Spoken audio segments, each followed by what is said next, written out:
தேவனுக்கு மகிமை உண்டாவதாக. இந்த நாளில் கூட யோசியா ராஜாவை குறித்து கற்றுக்கொள்ள தேவன் நமக்கு உதவி செய்வாராக. யோசியா ஆமோனின் குமாரன், யூத ராஜாக்களிலேயே கடைசி ஆன நல்ல ராஜா. அவரை குறித்து 2 ராஜாக்கள் 23ஆம் அதிகாரம் 25ஆம் வசனத்திலே இப்படியாக சொல்லப்படுகிறது. கர்த்தரிடத்துக்கு தன் முழு இருதயத்தோடும் முழு ஆத்துமாவோடும் தன் முழு பலத்தோடும் மோசேயின் நியாயப்பிரமாணத்துக்கு ஏற்றபடி செய்ய மனதை சாய்த்தான். அவனை போலத்த ராஜா அவனுக்கு முன் இருந்ததும் இல்லை, அவனுக்கு பின் எழும்பினதும் இல்லை. இப்படிப்பட்ட ஒரு நல்ல சாட்சியை பரிசுத்த ஆவியானவர் யோசியாவை குறித்து எழுதியிருக்கிறார். நம்மை பற்றியும் ஒரு நல்ல சாட்சி சொல்லப்படுவதாக. ஆமென்.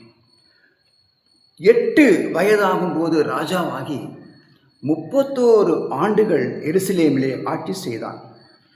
யோசியா கர்த்தருடைய பார்வைக்கு செம்மையானதை செய்து கர்த்தரை தேடினான். விக்கிரகங்களை தேசத்திலிருந்து அகற்றினான். எருசலேமையும் தேசத்தையும் சுத்திகரித்தான். கர்த்தருடைய ஆலயத்தை புதுப்பித்தான். கர்த்தருடைய ஆலயத்தை புதுப்பிக்கும் போது நியாயப்பிரமாண சுருளை கண்டெடுத்தார்கள். அதுவரை யாரும் கண்டுகொள்ளவே இல்லை.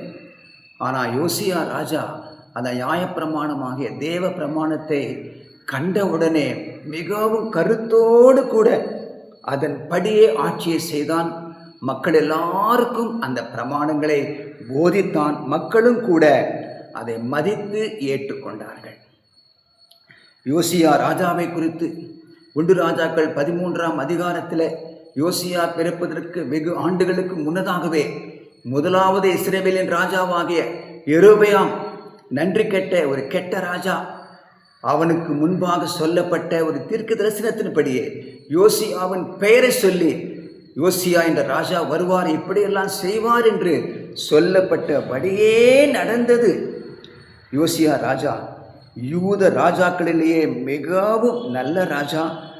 தேவனுடைய உடன்படிக்கையை காத்து உற்சாகமாக பஸ்காவை ஆசரிக்கும்படியாக அந்த உடன்படிக்கையை நிறைவேற்றி தேவ ஜனங்களை நடத்தின நல்ல யூதா ராஜாவாக இருந்தார்.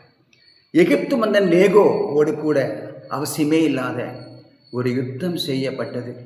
அந்த யுத்தத்திலே யோசியா மரித்து போனார் என்று வாசிக்கிறோம். இந்த நாளில் கூட கர்த்தர் நம்மையும் நம்முடைய பிள்ளைகளையும் கூட இப்படிப்பட்ட நல்ல சாட்சியை ஏற்படுத்துவோம். தேவ பிரமாணத்தை, வேத புஸ்தகத்தை கருத்தாய் வாசித்து இருதயத்தோடு கூட இருதயத்திலிருந்து அந்த வேத பிரமாணங்களை, அன்பின் பிரமாணங்களை, இயேசுவின் வார்த்தைகளை வாசித்து அதன்படி நடக்கவும் தேவனுடைய சாட்சியை பெற்றுக்கொள்ளவும் நம்ம சுற்றி இருக்கிற ஜனங்களுக்கு எல்லாருக்கும் அந்த இயேசு கிறிஸ்துவினுடைய கிருபையுள்ள வார்த்தைகளை, சத்தியத்தை போதிக்கவும் நம்மை பயன்படுத்துவாராக. நம்ம சந்ததியை பயன்படுத்துவாராக. கர்த்தர் உங்களையும் உங்கள் பிள்ளைகளையும் ஆசீர்வதிப்பாராக. God bless you.